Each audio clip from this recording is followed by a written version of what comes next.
college all-star games are right around the corner, and the Tennessee Titans will have all eyes on Shedeur Sanders. That and more on today's edition of Locked On Titans.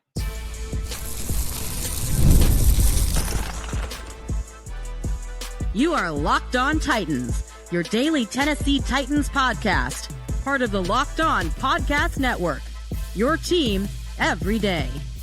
Welcome to the Locked On Titans podcast. I am your host, Tyler Rowland. Titans fans, today's edition of the Locked On Titans podcast is brought to you by Prize Picks. Go to prizepicks.com/LockedOnNFL. Use the code LockedOnNFL, all lowercase, to win $50 instantly when you play $5. On today's episode, we're going to talk about how the Tennessee Titans get an advantage to get eyes on Shedeur Sanders before the draft. We'll talk about where the Tennessee Titans are at with wrapping up the general manager hiring process and divisional round this weekend. I'll give you my predictions for that to cap off the week. But with that being said, do want to thank you for making the Locked On Titans podcast your first listen each and every day. Remember, Monday through Friday, Tennessee Titans content all year round, always for free. Make sure that you get subscribed, stay subscribed. It's your team every day here on the Locked On Titans podcast. Speaking of every day, shout out to my everydayers out there tuning in Monday through Friday. Next week,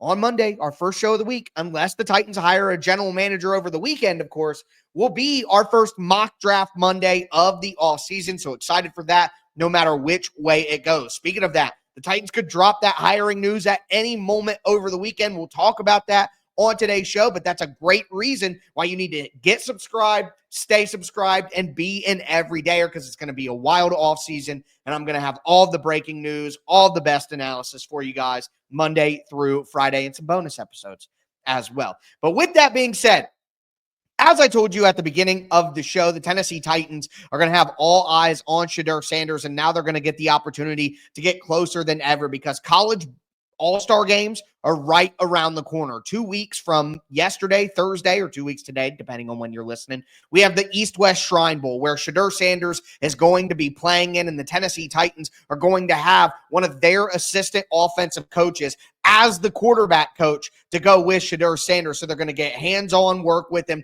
They're going to be able to go through practice with him. They're going to be able to get to know him. And that assistant coach is going to be assistant wide receiver coach Peyton McCullum. Now, Peyton McCullum, like I said, he's an assistant wide receiver coach for the Tennessee Titans, but he does have experience. He's been coaching for 10 years in the pros and college. He has experience with quarterbacks, so he's going to be the quarterback coach for the West team at the East-West Shrine Bowl. He actually was a wide receiver in college at Catawba College. He graduated cum laude in business and economics as well. So clearly an intelligent guy, but it's great for the Tennessee Titans to be able to have one of their assistant coaches, even an assistant wide receiver coach, not one of even the top positional coaches, but to have somebody on their staff who they can get live intel from. Guys, it's not just about the arm, the accuracy, going through the plays. How does a guy interact with his teammates? How does he interact with his coaches? How does he take coaching when you tell him to do this a little bit different, do that a little bit different? There's so much information that can be gleaned from hands-on contact with the player. And I think getting this opportunity to have somebody within the coaching staff be around him on a day-to-day basis during practice and then into the game, any little crevice of information, any little piece of information the Tennessee Titans can get on these two quarterbacks, they absolutely have to do it. No stone left unturned. So I love this. You look at the Senior Bowl, obviously the Senior Bowl is the more popular of the college all-star games. The Senior Bowl is actually going to take place just a couple of days after the Shrine Bowl. The Shrine Bowl is 2 weeks from right now on Thursday night, and then the Senior Bowl will take place a couple days later, I believe on Saturday. So those will happen the same weekend, but the Titans will have some coaching at the Senior Bowl as well. Perry Carter, one of the Titans' defensive assistant coaches, is actually going to be a special teams coach for one of the sides at the Senior Bowl, so the Titans will get, some good influence there and some good eyes there, but I would imagine that Brian Callahan and whoever the Titans hire as general manager are going to be at the Senior Bowl as well. They're just not going to be the ones coaching the players directly from the coaching staffs of the Senior Bowl, but still great to have a member of the Tennessee Titans coaching staff on both coaching squads for both the big-time college all-star games. So you love to see that. That's great information for the Titans. Excited about that. But I do want to mention this other thing, since we are talking about Shedeur Sanders here in the Titans, getting some prime time we'll call it, with Shedeur Sanders, with pun intended. But earlier in the week, we talked about the potential to make a trade with the Dallas Cowboys if they hire Deion Sanders as their head coach, because he has said publicly that he wants to coach his sons.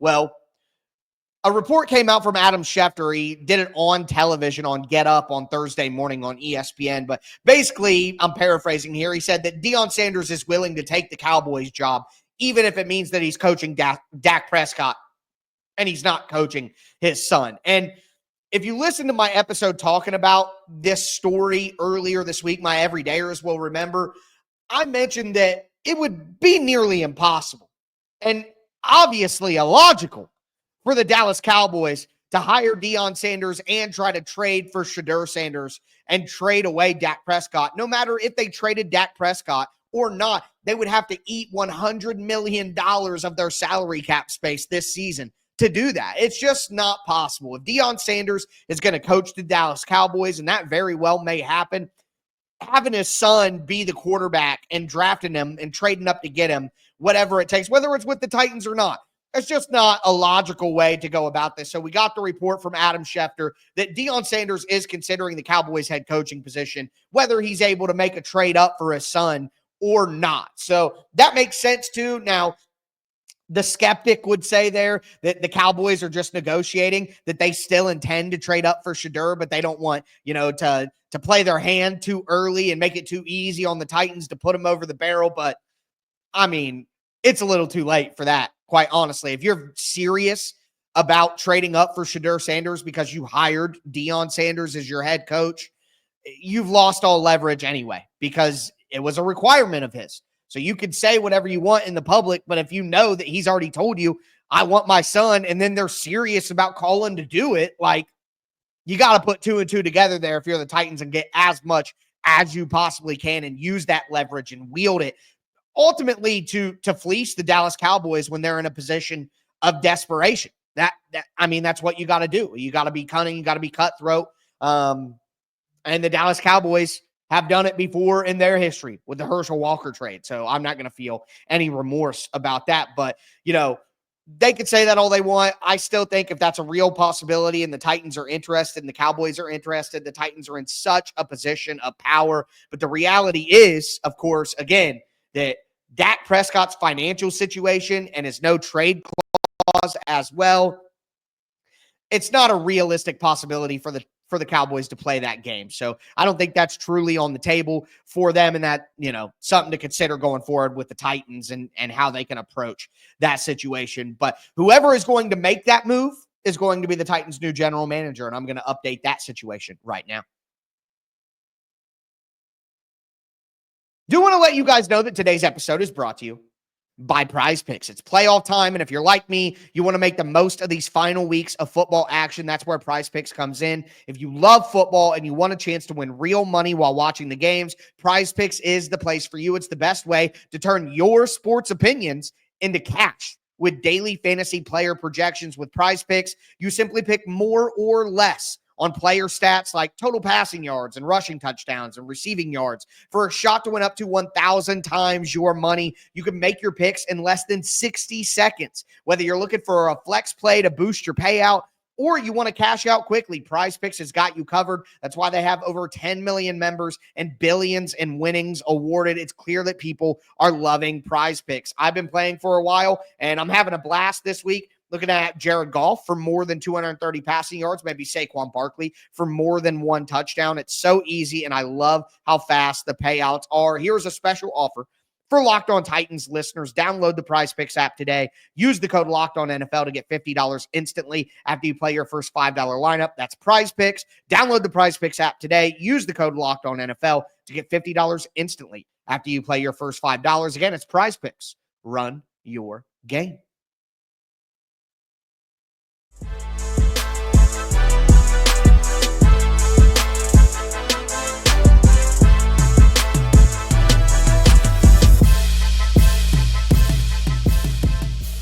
Titans fans, let's continue today's edition of the Locked On Titans podcast We talked about the Tennessee Titans coaching representation at the college all-star games and a media update on the Dion Sanders situation as it pertains, at least, to the Tennessee Titans future. But now I want to talk about something that's obviously much more impactful to the Tennessee Titans future in the immediate, and it's their hire of general manager. And we're getting towards the end of the process here. We've been covering this for quite some time now, the candidates, the interviews, the ups and downs, the pros and cons, all of that. But we're getting to a point where a decision has to be made. We have to have some finality, and I think we're going to be getting that decision pretty quickly, quite honestly. But we have gotten to a place where the Tennessee Titans are wrapping up their second round of general manager interviews, their finalist interviews.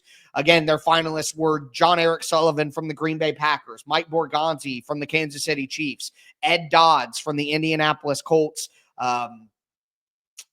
Ian Cunningham from the Chicago Bears, and John Spytek from the Tampa Bay Buccaneers. So those were the finalists for the Tennessee Titans. They've conducted the interviews now, virtual on the first one, in person on the second one, with Amy Adams Strunk included in the interview on the second one. I ranked these candidates. I like John Eric Sullivan from Green Bay and Mike Borgonzi is kind of my top two options for the Titans. John Spytek does make a lot of sense. Ian Cunningham and Ed Dodds. I'm not quite as certain about, I guess I will say. But either way, we're going to get this decision very, very soon. The Titans will be done over the weekend. Now, my prediction, I guess, for when we will hear about this is Monday or Tuesday at the latest. That's when I think the Tennessee Titans will ultimately make their decision, is Monday or Tuesday at the latest. And I think for a couple of different reasons. Number one, this isn't always true. And I have an immediate example for you to prove it that, nothing is 100% binding.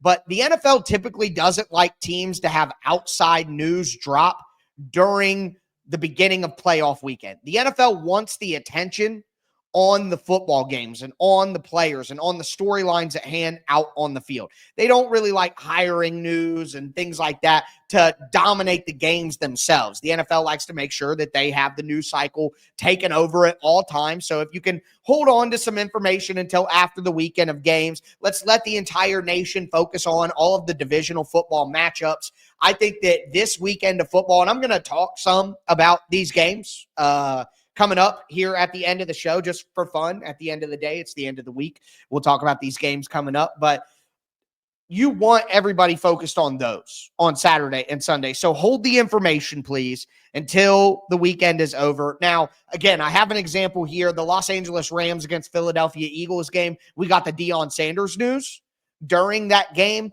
but I think it's a little different because it was late on a Monday night. So that kind of feeds the news cycle for tomorrow morning on Tuesday. It's a big story there. And the Rams Vikings game, or it was Rams-Vikings, Rams and Eagles play this weekend, but Rams-Vikings game wasn't very entertaining at the end of the day. So the NFL was like, man, this game is a dud. Go ahead and release the Hounds.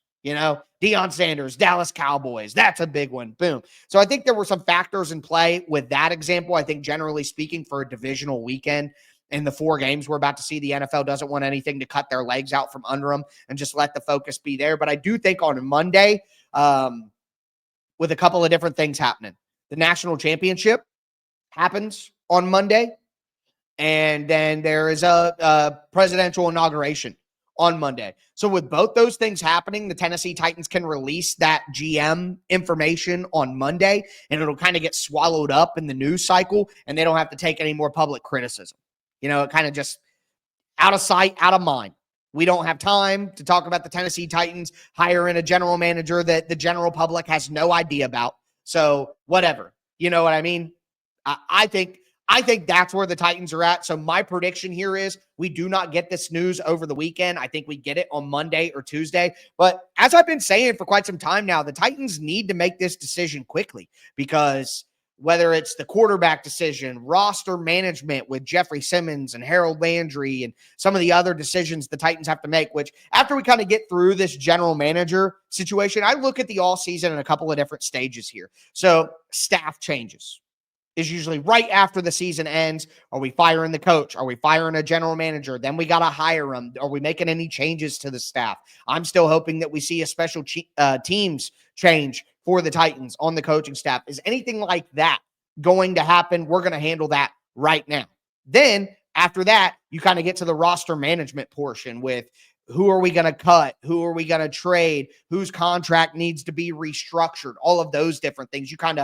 I always say you can't go out and do things until you have your house in order. You got to keep your house clean before you're able to go out into the world. You know what I mean? Take care of what's in front of you. So roster management, and then you get into the acquisition period. Free agency comes next, and that's when you want to add players there, and then you get into the draft, and after that, you're stacking your cards. After the draft, it's like all your cards have been dealt to you, and you're kind of putting them in order and trying to decide how you want to play your game regardless of whatever the game is. That's kind of how the process goes for me. So that's how I try to stack my content as well. I don't get too heavy into the draft when we have free agency ahead of us. Now, with the quarterback decision ahead, we're definitely going to do that. But either way, the reason why I'm getting ahead of myself with the quarterback discussion and the draft discussions is because the Titans have the number one pick. It has become far more important than in previous off seasons. And that is why the Tennessee Titans need to make this pick as soon as possible because of how critical their decisions this offseason are.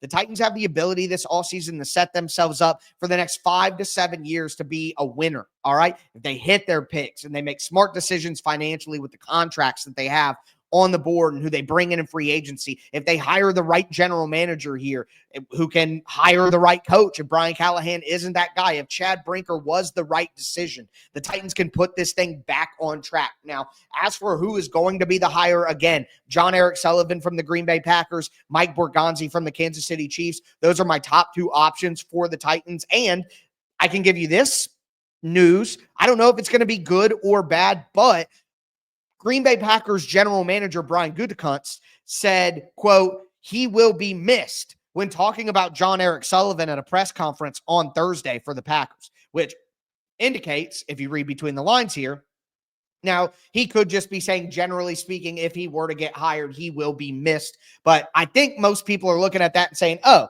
so he did get hired. He is getting a job. Okay. And there are 3 general manager jobs open right now. The New York Jets, the Las Vegas Raiders, and then the Tennessee Titans. Obviously, his connection to Chad Brinker, 13 years working together, both of them as Green Bay people. I wouldn't mind being Green Bay South. I think there are worse things to be for the Tennessee Titans. But either way, if you get John Eric Sullivan in here, that would be great. But the reality is he interviewed for the Raiders and the Jets. And Ben Johnson is heavily reported to be going to the Las Vegas Raiders. There's some that think that deal is actually already done. They're just waiting for Ben Johnson to finish his season with the Detroit Lions, and then they'll make that official. And that's why they fired Tom Telesco, because Ben Johnson said, I want to hire my own general manager. I want to bring in my own general manager. So even though Tom Telesco drafted Brock Bowers and drafted Jackson Powers Johnson, he got fired after one season because Ben Johnson's going to bring his own guy, and John Eric Sullivan is another NFC North player.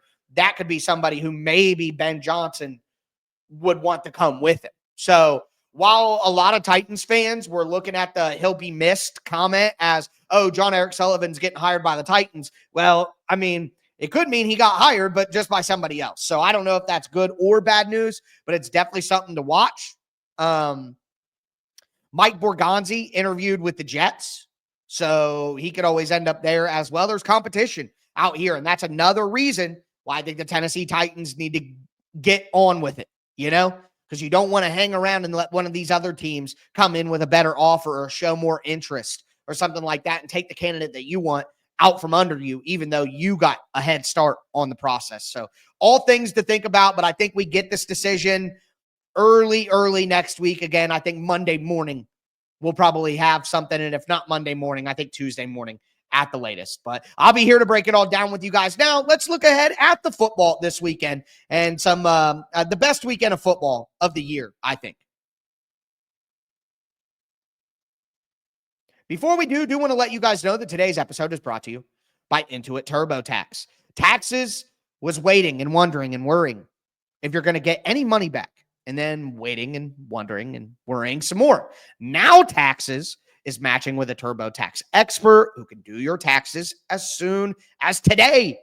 An expert who gives your taxes their undivided attention as they work on your return while you get real-time updates on their progress, so you can focus on your day. an expert who will find every deduction possible and file every form, every investment, everything with 100% accuracy. Also, you can get the most money back, guaranteed. No waiting, no wondering, no worries. Now, this is taxes. Get an expert now at TurboTax.com. Only available with TurboTax Live full service, real-time updates only on the iOS mobile app. See guaranteed details at TurboTax.com/guarantees.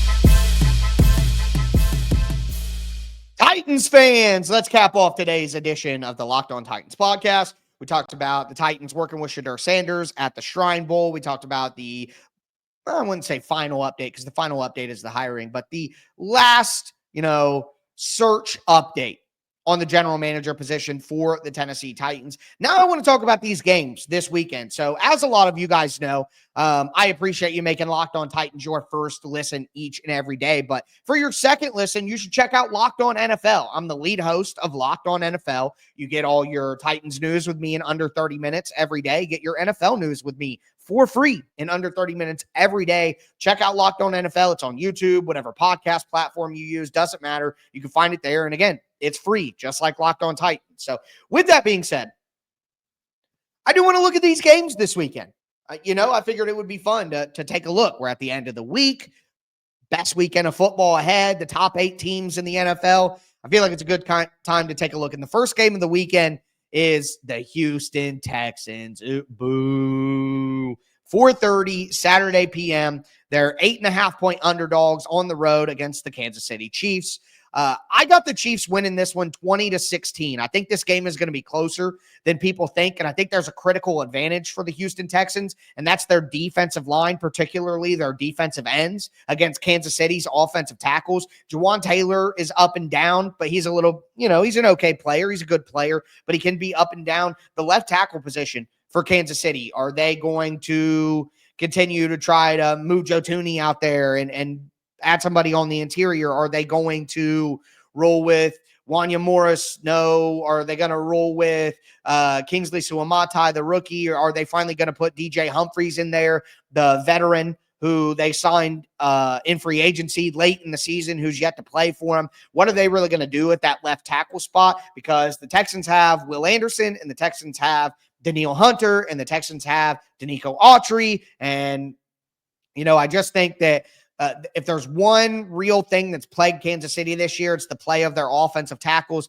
which has put a lot of pressure on Patrick Mahomes, which has led to more turnovers for Patrick Mahomes. And turnovers are what can ultimately break the game in Houston's favor. But it all starts with that pass rush and that edge pressure. And I think that's an area where Houston has a real advantage over Kansas City, and that might be a place where they're able to manufacture an upset. But ultimately, I think Kansas City gets the job done, 20-16 Chiefs, but I do like Houston plus 8.5. And if you want to put them in a teaser with another team, I think that would be wonderful, quite honestly. And I'll get to the other side of that. But the next game at 8 p.m. on Saturday night is the Washington Commanders. They're 8.5-point underdogs on the road against the Detroit Lions. I think this is going to be an entertaining game. I know that Detroit is considered a lot better team than the Washington Commanders, but I think there are a few key factors here that will keep Washington in the game. I have Detroit winning 31-23, but Jaden Daniels is the key factor here, of course. Detroit has actually struggled against mobile quarterbacks this year. They've given up the 4th most rushing yards to the quarterback position. Not only that, but a guy like Josh Allen and Kyler Murray and Anthony Richardson, who are they haven't really played a schedule of really good mobile quarterbacks. Detroit really hasn't. The 3 most mobile quarterbacks they've faced are the 3 I just mentioned, and they gave up 45 rushing yards to Kyler Murray, and they gave up, I think it was like 40 or 50 rushing yards to Josh Allen and 2 rushing touchdowns. They gave up 60 rushing yards to Anthony Richardson. So I think Detroit's defense is susceptible to mobile quarterbacks. And if Jaden Daniels goes out there and pulls like a Kaepernick against the Packers in 2012, where he runs for 100 yards and is just constantly gashing them with his legs, I think maybe even like 80, 90 yards on the ground. Jaden Daniels could make this one very, very close in Detroit and playing inside in the dome. I think it just goes towards his athleticism. So I think that Washington finds a way to keep this within a score. I think Detroit wins. I could see like a backdoor cover at the end of the game where Daniels gets a late touchdown to make it what it is. But 31-23, not as confident in the plus 8.5 on that one like I am with Houston, but definitely would have to lean towards Washington. I think we'll get some close games here. The one game that I don't think will be close, and it's interesting because if I asked all of you listening right now to rank the games, which is something I've been doing this week on Locked On NFL, but rank the games in terms of which underdog is most likely to get an upset. Well, the Buffalo Bills are underdogs at home, so I think it's pretty obvious they'd be number one. But I think most people would put the Rams plus 6.5 as the second best underdog that could possibly win their game. But I'll be honest with you.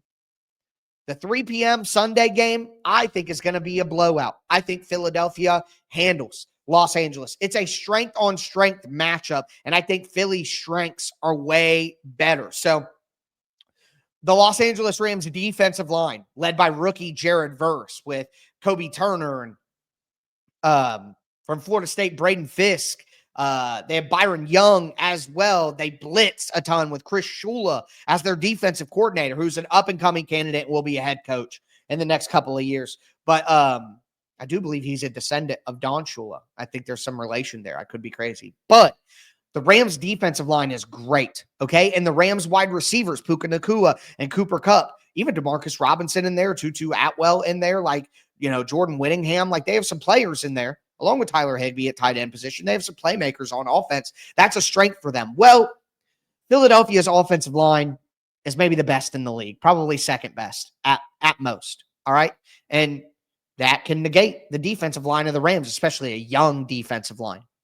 And then the wide receivers, Philadelphia's cornerback trio has been absolutely ridiculous this year with Darius Slay, Cooper DeJean, the rookie in the slot, and Quinyon Mitchell on the outside, the rookie from Toledo as well. So that can negate that advantage. And then what ultimately pushes it from, the Eagles win to I think it's going to be excessive is the Eagles' run game. The Rams have been a bottom 11 run defense in the NFL this year, and the Eagles obviously can run the ball. I think I said Rams run game, but I mean Eagles. Saquon Barkley is going to have a big game in this one. I think the Eagles hold this one down 28-13. The last game of the weekend is the best game of the weekend. Sunday, 6:30 p.m. Eastern. Baltimore Ravens, 1.5-point favorites at the Buffalo Bills. Give me Buffalo at home, 33-30. And when I said I like a teaser here, Buffalo up to plus 7.5. Honestly, you could tease any of these together. Tease Philadelphia down 6 points to plus 0.5. So it's just pick them. You know what I mean? Tease Buffalo up to 7.5. I love that. Tease Washington and Houston up to 14.5. I love all of those. I might do like a round robin of those on FanDuel. So, I just hope that we get good games. I hope we get close games, but that's how I see things playing out this week. And then we'll have Buffalo and Kansas City on one side and Detroit and Philadelphia on the other. Chalk, but it's been a chalky year in the NFL where the good teams are really good and the bad teams are really bad. So I'm going to roll with that for this NFL season. But that's going to do it for me today, folks. Again, if the Titans hire a general manager over the weekend, I'm going to be here with breaking news and update on that. We're going to talk about that for a couple of days. If not, on Monday, we'll have our first mock draft Monday of the all season, and the Titans get a quarterback in the mock draft that I want to look at first. So we'll discuss that. But that's going to do it for me today. As always, I am your host, Tyler Rowland, and this was Locked On Titans.